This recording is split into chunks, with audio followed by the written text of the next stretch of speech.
Salut les amoureux du Maroc, là on est à 6 jours exactement après le tremblement de terre. Je voulais vous donner un petit peu des nouvelles sur ce qui se passe ici, comment on avance dans nos actions et déjà merci beaucoup pour toutes les personnes qui ont fait un don ou plusieurs dons. C'est grâce à ça qu'on peut vraiment agir sur le terrain. La première nouvelle c'est que ce matin il y a encore eu un tremblement. C'était pas un aussi fort qu'il y a 6 jours, c'était 4,9 j'ai vu à peu près. C'était assez pour nous réveiller.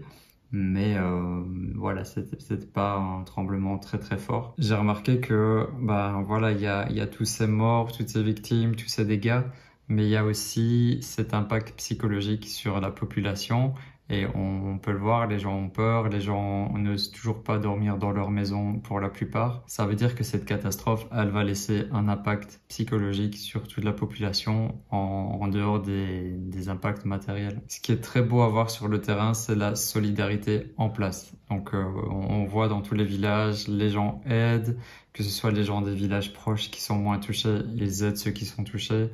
Les Marocains de tout le Maroc viennent ici, aident, que ce soit sur place ou à distance. Bien sûr, l'État marocain fait le maximum. Ils sont aussi très présents sur le terrain pour aider, pour faire ce qui doit être fait en urgence. Là, j'ai vu dans la région où je suis, il y a beaucoup de tentes qui ont été distribuées de plus en plus. Forcément, il y a aussi toutes les associations qui sont sur place et énormément d'individuels qui se regroupent, qui aident, comme je le fais en ce moment.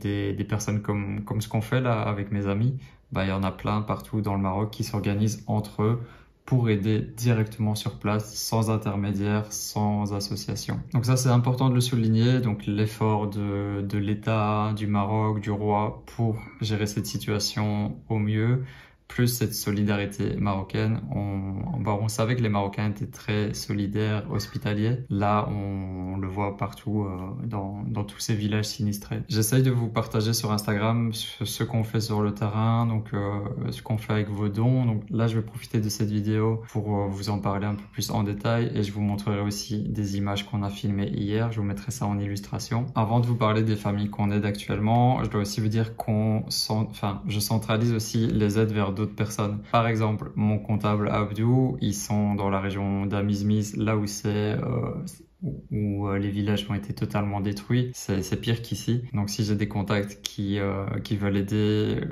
des régions qui n'ont pas encore reçu d'aide, je les renvoie vers lui. Ils font un super travail. Je vais essayer d'aller une journée aussi avec eux, peut-être la semaine prochaine. Donc voilà, j'essaie de dispatcher au mieux puisque je reçois beaucoup de messages et je peux pas tout gérer tout seul là-dessus. Donc par rapport aux familles qu'on vous a présentées dans la première vidéo, il y a Rachida qui vit seule avec son fils qui a été très touchée. Sa maison est détruite et elle a le pied fracturé. Donc elle est rentrée au village, elle est soignée, elle a un plâtre là pendant 6 semaines et on lui a trouvé une nouvelle maison un petit peu plus proche de sa maison actuelle à côté.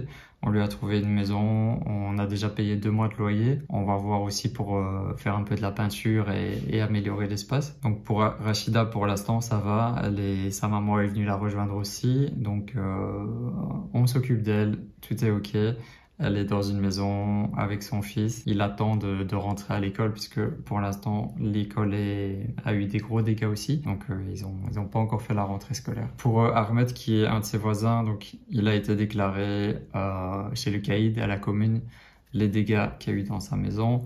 D'ailleurs, c'est un gros travail qui se passe actuellement. Là, ils sont en train de recenser toutes les maisons qui ont été détruites ou semi-détruites. Donc ça, c'est encore une étape dans ce processus. Et après viendra l'étape de la reconstruction que tout le monde attend ici. Donc lui, il a fait ces démarches-là. On essaye de l'aider aussi.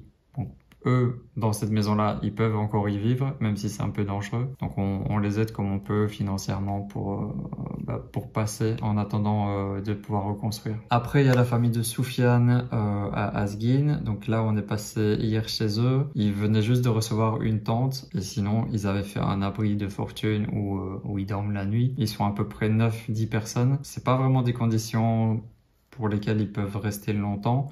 Donc là, on essaye de leur trouver une maison à louer. Peut-être qu'on va la trouver aujourd'hui. Donc voilà, affaire à suivre pour la famille de Soufiane. Hier soir, on a décidé de retourner à Bousguerne, le village que je vous ai montré hier, et j'ai fait une interview avec le président de l'association du village. Bon, on savait qu'on allait arriver tard, mais je voulais vraiment y retourner. On est parti à 4 personnes. Là, on a réfléchi, qu'est-ce qu'on pourrait faire pour aider au mieux avec vos dons?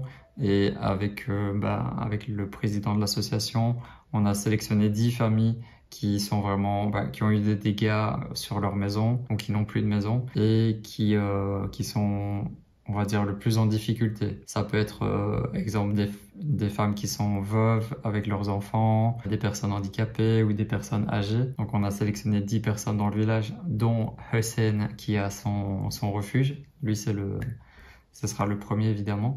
Donc ces 10 personnes-là, on va les suivre. On a déjà donné de l'argent, voilà, juste pour au cas où ils ont besoin. 10 familles qu'on va suivre sur le long terme. Je vous les présenterai. On fera un suivi avec eux. Donc on a beaucoup réfléchi comment on peut avoir un impact sur place. Et il faut aussi penser que nous, on a nos vies aussi personnelles qui étaient super remplies avant ça. Là, toute cette semaine, j'ai fait que ça. Tout ce que je fais d'habitude s'est passé à la trappe. Il faut aussi qu'on réfléchisse sur le long terme. Le truc, c'est qu'on ne doit pas s'éparpiller partout. Donc là, on reste concentré sur les 3 premières familles de l'Orica et sur ces 10 familles au village Bousguerne. L'avantage de ce village, c'est qu'il y a déjà une association sur place et ils sont super bien structurés. Pour moi, ce sera un peu plus facile parce que, bon, on est en contact avec le président de l'association et comme ça, on peut directement faire les choses, leur envoyer l'argent directement là-bas et organiser tout ça. On aimerait bien aussi aider à la reconstruction du refuge de Hussein. Donc voilà, on va voir comment ça va se mettre en place dans les prochaines semaines, les prochains mois. C'est vraiment un challenge de long terme maintenant qui va se jouer parce que la plupart des villages ont reçu de l'aide, ont reçu de la nourriture. Ils sont en train de recevoir des tentes, des matelas, des couvertures. La prochaine étape, ça va être vraiment la reconstruction. Il faudra être vigilant aussi à ne pas reconstruire dans des matériaux qui, par exemple dans les montagnes, c'est des maisons en terre, en pierre, avec du bois. Il y a plein de maisons qui ont très bien tenu, donc c'est pas forcément à cause de ça qu'elles sont écroulées. Il y a beaucoup de maisons en béton aussi qui ont pas tenu. C'est pas toujours un type de construction qui est problématique. Mais là, dans les montagnes, par exemple, ça me ferait bizarre de voir que des maisons en ciment, alors qu'avant, c'était des maisons en pierre, en terre, avec du bois. On va essayer, si on peut, de reconstruire avec ces matériaux naturels, peut-être avec une structure en béton qui soit solide, et après avec les matériaux naturels. Donc ça va se faire avec des spécialistes. Faites attention à vous aussi, les gens qui sont sur le terrain, qui partent à la montagne, c'est très dangereux. On voit beaucoup d'éboulements, de pierres qui tombent. Je sais qu'il y a eu apparemment il y a eu 6 morts dans les montagnes près de Taroudan. Faut faire attention, soyez vigilants, tous ceux qui sont sur le terrain en ce moment. Donc là, je pourrais pas faire des vidéos chaque jour, je pourrais pas être super actif non plus tout le temps sur les réseaux par rapport à ça. Mais sachez que voilà, on est sur le terrain, vos dons servent directement aux familles. Et on fera des suivis régulièrement pour vous partager comment le suivi sur place, c'est ça. À bientôt, merci.